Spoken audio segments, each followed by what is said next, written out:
La salle du tribunal était silencieuse. Marcus était assis en face de moi dans son beau costume gris bien repassé. Il avait l'air calme et sûr de lui comme toujours. 3 ans de mariage et je connaissais chaque expression de ce visage. Ce matin-là, il rayonnait de confiance. Son équipe d'avocats des meilleurs du barreau avait travaillé des semaines sur ce dossier. Il pensait avoir tout prévu. Il pensait avoir tout verrouillé. Son avocat principal rangea ses documents avec le sourire de quelqu'un qui sait déjà qu'il a gagné. Marcus me regarda une seconde et fit un petit sourire. Ce sourire que je connaissais si bien. Celui qui disait « tu n'es rien sans moi », celui qui disait « j'ai déjà gagné ». Mais le juge n'avait pas encore fini de lire l'enveloppe scellée posée devant lui. Bienvenue sur notre chaîne dédiée aux contes et légendes africains. Alors, abonnez-vous à notre chaîne et dites-nous en commentaire de quel pays vous nous regardez.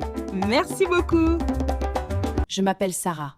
Et voici l'histoire de comment l'homme qui pensait m'avoir tout pris a fini par tout perdre. 3 ans avant ce tribunal, j'étais professeur d'anglais dans un lycée. Je gagnais juste assez pour payer mon loyer et mes factures. Mon père venait de mourir d'un cancer et j'étais encore en train de me remettre de cette perte. Papa était superviseur de maintenance dans une petite usine. Il n'était pas riche, il n'était pas célèbre. Mais il était bon, travailleur et il m'aimait sans condition. C'est dans cet état que j'ai rencontré Marcus Chen lors d'un dîner de charité. Marcus était bon. Il venait d'une famille riche et tout le monde le respectait. Il me regarda comme si j'étais la seule personne dans la pièce. En 6 mois, il me demanda en mariage avec une bague qui coûtait sans doute plus que mon salaire annuel.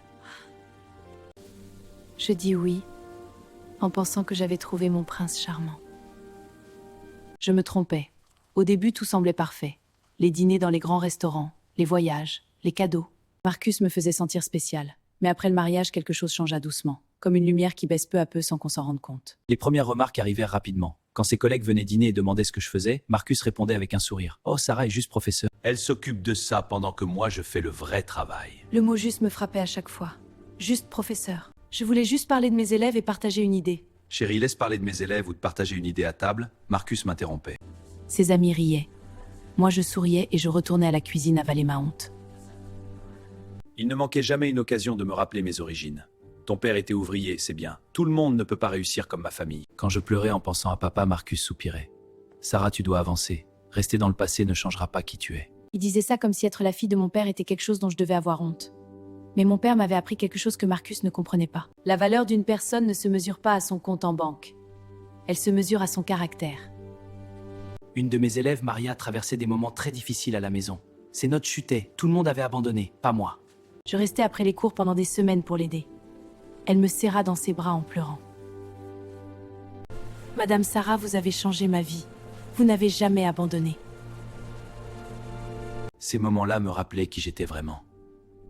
Mais à la maison, je disparaissais.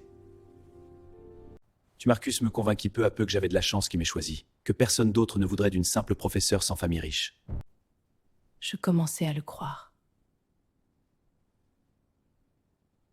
Le tournant arriva un mardi soir de mars. Je rentrais du lycée après une réunion avec les parents d'un élève en difficulté. J'étais contente. J'avais trouvé une solution concrète pour ce garçon. Je voulais partager cette petite victoire avec mon mari. Je trouvais Marcus dans son bureau en train de rire au téléphone. Sa voix était détendue et heureuse comme je ne l'entendais plus avec moi depuis longtemps.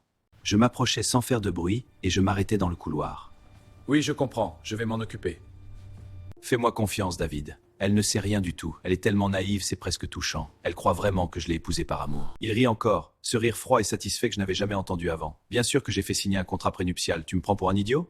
Quand on divorcera, elle n'aura rien. Et moi, j'aurai tout. Y compris le terrain que son père lui a laissé. Elle l'a mis en garantie pour notre prêt immobilier sans comprendre ce que ça voulait dire vraiment. La meilleure partie, c'est qu'elle pense encore que je l'aime. 3 ans à faire semblant d'aimer quelqu'un d'aussi banal et ordinaire. Mais ça en vaudra la peine quand je récupère tout. » Je reculais lentement dans le couloir. Mon cœur battait si fort que j'avais du mal à respirer. Tout devenait clair d'un coup. Les documents que j'avais signés sans bien lire. Les excuses pour les réunions tardives. La façon dont il avait tout mis en son nom. Il avait tout planifié depuis le début. Cette nuit-là, je restais allongée sans dormir, pendant qu'il dormait paisiblement à côté de moi. Bonne journée, chérie. Le lendemain matin, il m'embrassa sur le front avant de partir au travail. Sa voix était douce et tendre. Si je n'avais pas entendu cette conversation, je n'aurais jamais rien soupçonné. Je pris un jour de congé.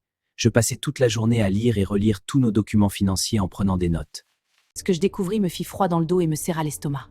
Marcus avait progressivement et méthodiquement pris le contrôle de tout ce que je possédais. Il s'assit à côté de moi et prit mes mains dans les siennes. « Sarah chérie, dit-il avec une expression sérieuse mais douce, je pense qu'on doit se parler. Je crois qu'on s'est éloignés l'un de l'autre. Je pense qu'il vaut mieux qu'on arrête. » « Tu veux divorcer, dis-je. »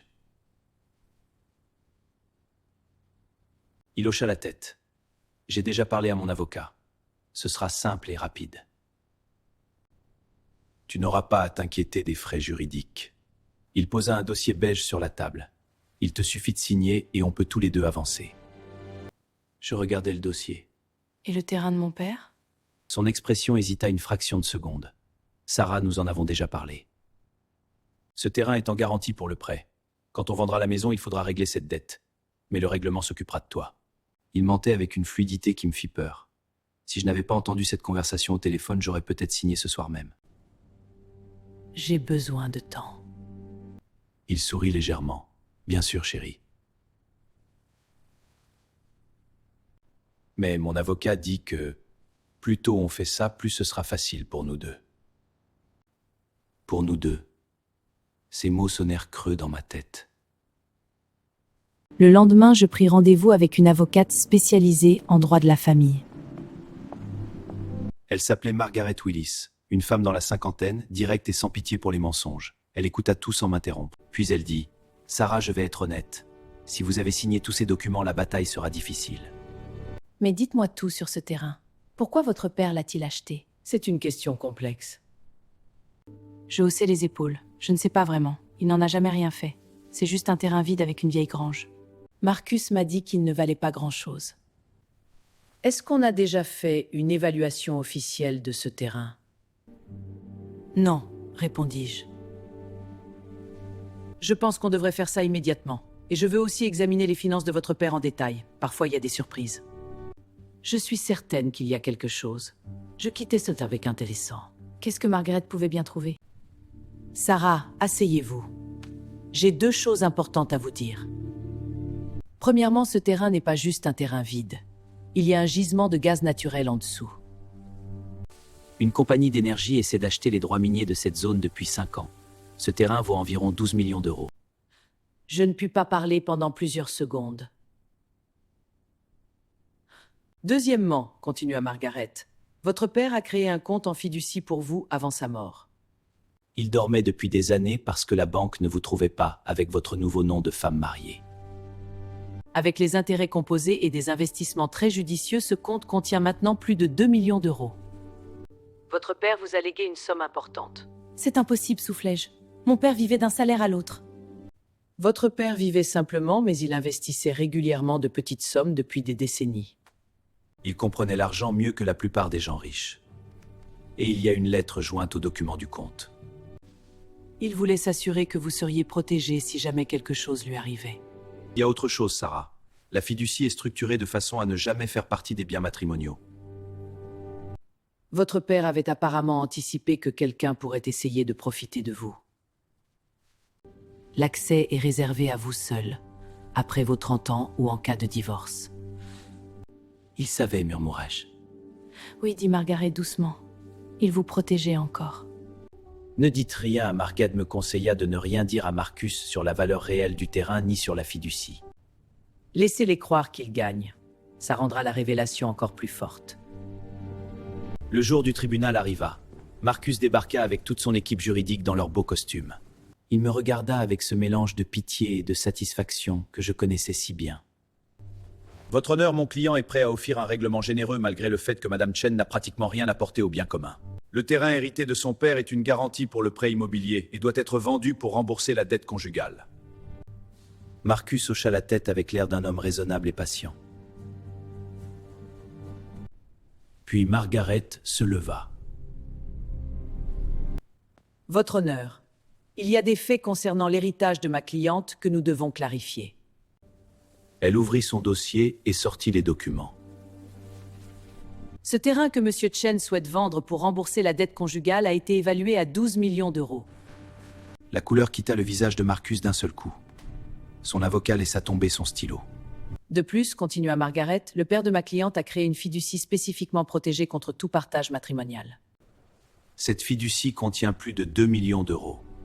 Nous avons également des preuves que M. Chen était conscient que sa femme pourrait avoir hérité de biens significatifs et a délibérément manœuvré pour en prendre le contrôle. Le juge se tourna vers Marcus. Étiez-vous au courant de la valeur réelle de ces biens? Marcus chercha les mots. Non, votre honneur, je ne savais pas. Votre honneur, une conversation téléphonique dans laquelle M. Chen explique explicitement son plan pour obtenir les biens hérités de sa femme via le divorce. Elle posa le document sur le bureau du juge. Marcus perdit son calme pour la première fois. Ce n'est pas ce que vous croyez. Il y a eu un malentendu.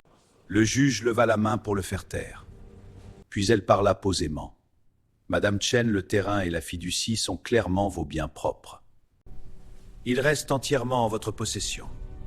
Monsieur Chen, le contrat prénuptial est annulé en raison des preuves de fraude et de dissimulation d'informations importantes. Madame Chen recevra la moitié de tous les biens acquis pendant le mariage.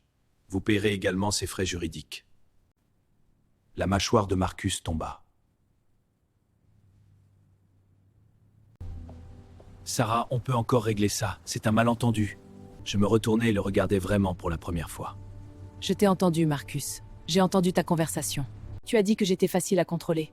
Que tu méritais un prix pour avoir simulé l'amour pendant 3 ans pour quelqu'un d'aussi banal et ordinaire. Son visage blêmit. Je t'aimais vraiment. Je t'aime encore. Tu aimais l'idée de prendre tout ce que j'avais. Tu aimais te sentir supérieur. Et cette professeure ordinaire et banale que tu as épousée, elle vaut plus que tu ne seras jamais. Et je ne parle pas d'argent. Je gardais cette lettre dans mon sac depuis ce jour-là. Parfois, les gens qui nous sous-estiment le plus nous donnent sans le vouloir la plus grande motivation. Mais la vraie victoire n'est pas de leur prouver qu'ils avaient tort. La vraie victoire, c'est de finalement savoir soi-même exactement ce qu'on vaut. Et de ne plus jamais laisser personne nous en convaincre autrement.